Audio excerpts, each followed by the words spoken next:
Another disease of abnormal leakage of urine is overflow incontinence. As the word indicates, overflow means urinary bladder becomes distended or filled with urine, and incontinence, abnormal loss of urine occurs. That is overflow incontinence. It refers to incontinence when intravesicular pressure from an over-distended bladder exceeds urethral pressure. That is known as overflow incontinence. It presents with continuous urine leakage, dribbling, and incontinence of the bladder emptying occurs. Overflow incontinence, and its causes are detusor underactivity, means detusor muscles does not work well with increase in the age, decrease estrogen in postmenopausal age, peripheral neuropathy like diabetes, vitamin B12 deficiency, and alcoholism women can develop this condition. Spinal pathologies like multiple sclerosis, spinal stenosis can cause diffuser underactivity. Bladder outlet obstruction,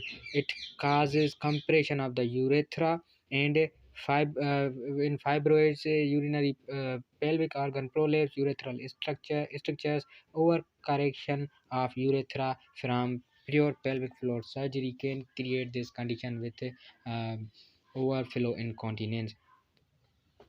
Certain medications can cause this condition like ganglionic blockers, anticholinergics, epidural anesthesia, and spinal anesthesia can create this condition. Now, what are the signs and symptoms of overactive incontinence, overflow incontinence? Overflow stress incontinence, poor stream, and incomplete bladder emptying and straining to void is uh, are the common signs and symptoms. How one can diagnose: pelvic examination may show normal anatomy, neurological examination will show decreased pudendal nerve sensation, urine lysis and culture are usually normal but may show infections.